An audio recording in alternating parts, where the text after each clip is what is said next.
Good afternoon. I'm David Mencer, Israeli government spokesman. Today is the 25th of March, 2024, day 171 of the October 7th war. 171 days on, our war aims remain the same. Firstly, to destroy Hamas. Secondly, to bring home the hostages. And thirdly, to ensure that Gaza never becomes a threat to us ever again. Simultaneously, we are providing humanitarian aid to achieve these goals. This will deliver a stinging blow to the Iran terror axis. I want to start today with an update on our casualties from this war. IDF fatalities since the start of the October 7th massacre have unfortunately risen to 596. That is up 2 since our last briefing. The people of Israel grieve with the families of Sergeant Major Eli David Garfinkel, aged only 21, who fell this past Friday. He was from Sitria in central Israel. Garfinkel was part of the elite commandos Divdovan unit, and he fell in the battle to eliminate a terrorist firing at a civilian minibus near the town of Dolev. The terrorist was killed. Sergeant Major Garfinkel is survived by his parents and his siblings. His friends wrote about him that he was a guide in the scout movement, a handsome boy, a wise and talented man with a great soul, the salt of the earth, they said about him. Staff Sergeant Lior Aviv was also aged 21 and from Rishon LeZion, and he fell on Saturday in the northern Gaza. Fighting Hamas, he leaves behind his parents as well and 3 siblings. His fellow comrades described him as an outstanding, moral, and humble soldier. There are no words of mine that can assuage the pain of their parents and their families. We embrace them and those dear families who have lost their precious heroes, sons and daughters, in this war for our existence. The price of war is very heavy and painful. Each casualty is a world unto itself. May their memories be forever a blessing.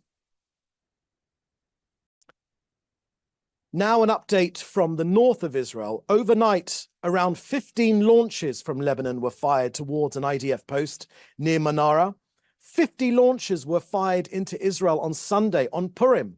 Overnight, IDF fighters struck a Hezbollah military compound with terrorists in Mais el-Jabal in southern Lebanon and Hezbollah in Baalbek. On Purim, in Jerusalem today and across the weekend, across Israel, Jews have been, and the world over, Jews have been celebrating Purim. It's not easy to celebrate at this time. Sirens went off in the north, sirens went off in the south. Indeed, sirens just went off in Ashdod for the first time in 2 months. Kids in costumes running for cover. You won't see pictures of it or reports of it in the news. Purim remembers another Persian tyrant trying to exterminate the Jews. His name was Haman. He failed. Purim had special significance this year because Hamas will also fail. Now an update from the IDF precise targeted operation to rid the Shifa hospital of terrorists. On the 7th day of this operation, we've been preventing harm to civilians, to patients, to medical teams and medical equipment. The tally so far is bewildering. 170 terrorists eliminated, 500 Hamas and Islamic Jihad terrorists apprehended, weapons hidden amongst medical equipment, patients and displaced civilians. So that's Hamas hiding behind the sick and injured, waging war from inside the Shifa hospital. Anyone heard any condemnation from the World Health Organization? How about the International Committee for the Red Cross? Or indeed any other UN body? Their silence is deafening. Elsewhere in Gaza, in El Amal, in western Khan Yunis, 20 terrorists were eliminated in close quarter combat and aerial strikes. Next, an update from COGAT, which coordinates and facilitates humanitarian aid entering Gaza. 103 humanitarian aid trucks went into Gaza yesterday after inspection. Only 28 were distributed by the UN aid agencies, 22 from the private sector. Food trucks went to northern Gaza Strip overnight. 24 aid trucks were transferred to Gaza via the Jordanian route. 88 packages, 1 ton each, of humanitarian aid were airdropped over northern Gaza yesterday. In addition, tankers of cooking gas and fuel have gone into Gaza.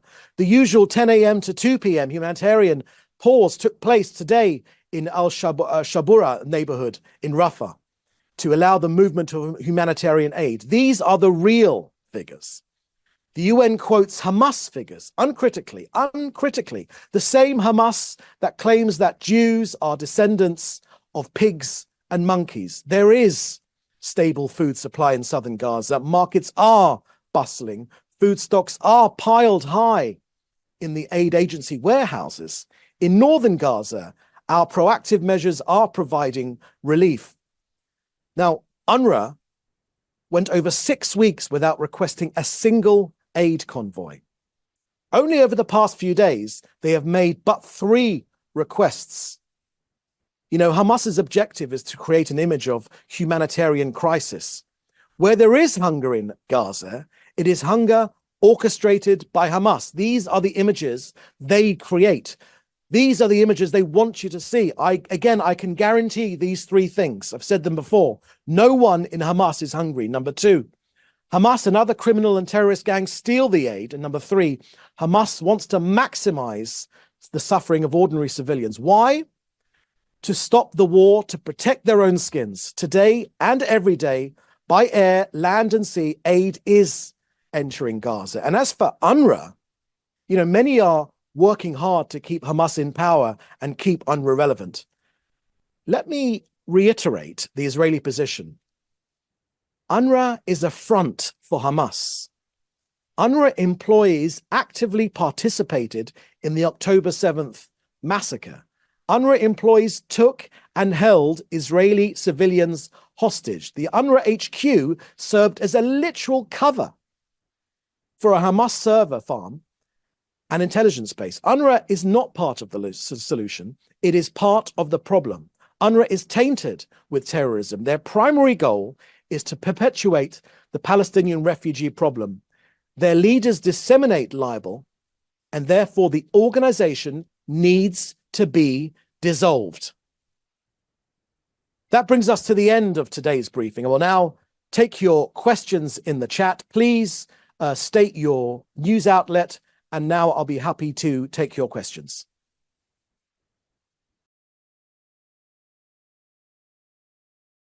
Thank you. The first question is from Jody Cohen at World is One News. Do you expect a compromise will be found on the ultra-Orthodox enlistment bill, or could this issue break up the coalition government and lead to early elections? Thank you very much for your question, Jody. Of course, this is a long-standing issue here in Israel. I won't be commenting further on any of these issues. Needless to say, the country is united on the war aims to defeat Hamas, to ensure that they can never again pose a threat to Israel again.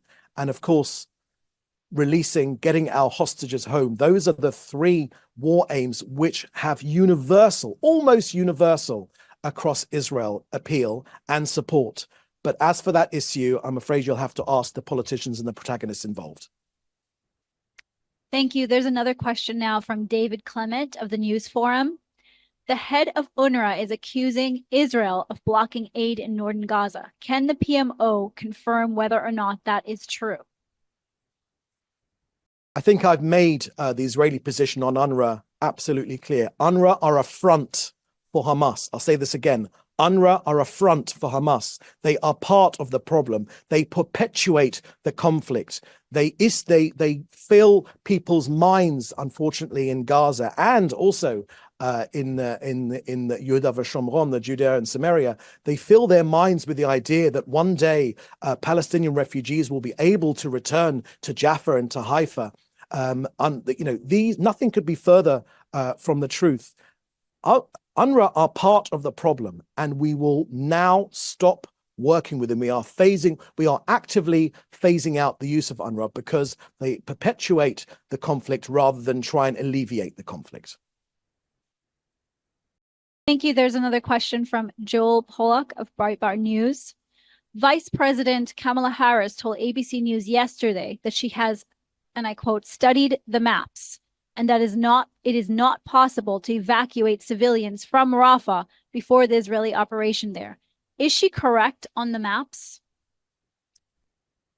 First things first, we of course want to thank our American friends for the steadfast support they have provided us since the October 7th massacre, not least in providing those 2 aircraft carriers off our coasts to prevent the situation from widening elsewhere in the region, for providing us with the armaments we need to defend ourselves, and of course their support in the United Nations. We've made clear our opinion on Rafah. Hamas remaining in Rafah is not an option.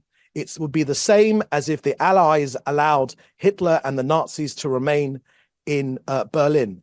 A defeat of Hamas in Rafah is absolutely crucial. They must be defeated comprehensively to be able to rebuild Gaza and to free Gaza from Hamas. The Prime Minister has made his and the War Cabinet, and I think there is entire support amongst Israel's people.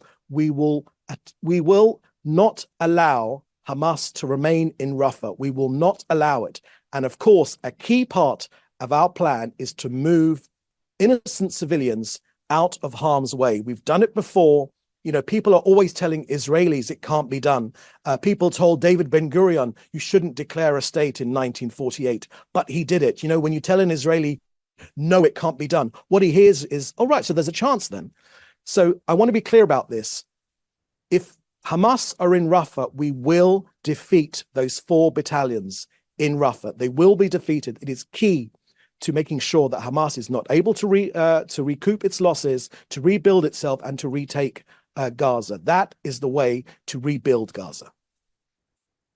Thank you. There's another related question now from Hannah Julian of the Jewish Press. She asks, France is threatening an embargo for weapons and munitions to Israel if the IDF enters Rafah. Can you comment on that?